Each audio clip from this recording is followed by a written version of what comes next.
Enggak, Indonesia tuh ya yang jajah nggak cuma Belanda, ada Inggris, Spanyol, Portugis, Jepang, bahkan Prancis. Nah, salah satunya Inggris. Dia jajah Indonesia itu dari tahun 1811 sampai 1816. Nah, salah satu pemimpin Inggris itu yang ada di Jawa ya, itu Thomas Stamford Raffles, yaitu diutus oleh Lord Wimpole. Kenapa Raffles yang diutus ke Indonesia, bukan Lord Wimpole? Nah, jadi gini teman-teman, Raffles itu udah bertugas di Malaysia sejak tahun 1805. Nah, karena pecahnya perang Napoleon di Eropa yang nyebabin Belanda itu jatuh di tangan Prancis, Inggris yang waktu itu perang lawan Prancis ikut memerangi kekuasaan Prancis di wilayah-wilayah yang dikuasai sama Belanda. Nah, singkat cerita nih, Raffles itu bikin rencana buat nyerbu tanah Jawa.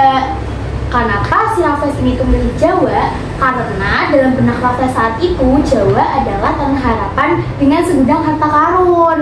Jadi selama di Indonesia itu, Inggris sama Belanda itu saling berebut kekuasaan dan Inggris itu menang. Nah, dari situlah petualangan-petualangan Raffles di Jawa itu dimulai. Nah, bener tuh. Jadi selama di Jawa itu, Inggris di bawah pimpinan Raffles melakukan penyerangan terhadap Keraton Yogyakarta. Singkat cerita, Keraton Yogyakarta itu kalah. Kemudian semua harta benda, benda pusaka, dan manuskrip kuno itu dibawa ke Inggris. Nah, kemenangan Inggris itu ditujukan untuk memperoleh kekayaan, bukan untuk memperoleh kekuasaan. Nah, dari situ nggak sih akhirnya si Inggris itu menetapkan sistem sewa tanah yang tinggi banget, sampai-sampai banyak petani kita itu yang terlilit utang. Nah, benar. Nah, tapi sistem sewa tanah ini nggak bertahan lama loh, karena beberapa faktor. Oh iya, Raffles itu ternyata menganut paham itu loh, liberalisme atau paham kebebasan, yang akhirnya muncul berbagai kebijakan-kebijakan baru seperti menghapus sistem kerja paksa, terus melarang perdagangan budak, dan lain-lain. Oh iya, Raffles itu juga ternyata yang membagi Jawa menjadi 16 keresidenan loh, dan yang membentuk pemerintahan dan pengadilan di Indonesia itu mirip seperti di Inggris. Tapi, kalian tahu nggak sih, Raffles itu punya hobi dan bakat loh. Apa tuh? Yaitu meneliti dan berpetualangan. Jadi selama di Jawa, dia melakukan petualangan dan meneliti peninggalan-peninggalan kuno kayak Candi Borobudur, sastra Jawa, dan masih banyak lagi.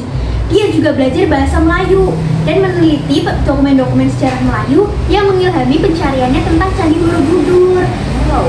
Jadi, hasil dari penelitian di Jawa itu dia tulis dalam sebuah buku yang berjudul Story of Java.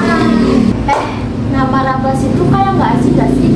Bunga Rafflesia Arnoldi. Nah, ya bener banget. Jadi si Raffles itu nemuin bunga Rafflesia Arnoldi, makanya namanya mirip.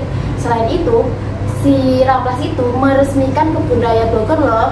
Oh, gitu. Ya, walaupun potensi didirikannya kebun raya Bogor itu sebelumnya udah ditemuin sama Gubernur Jenderal Van der Coppelen. Nah, kan kalau si Raffles ini udah nemuin bunga Rafflesia Arnoldi kan, nah dia itu berencana buat mindahin si bunga Rafflesia ini ke kebun raya Bogor.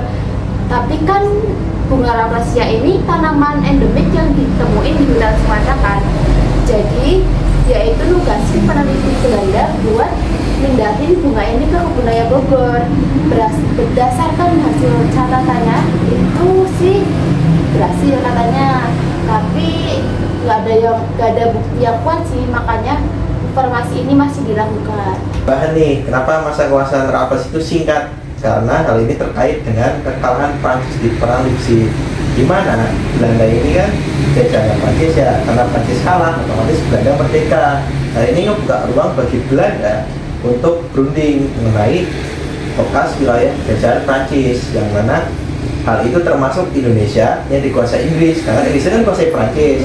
Nah, otomatis Indonesia ini sekarang jadi wilayahnya Belanda dan merupakan hasil dari berunding itu.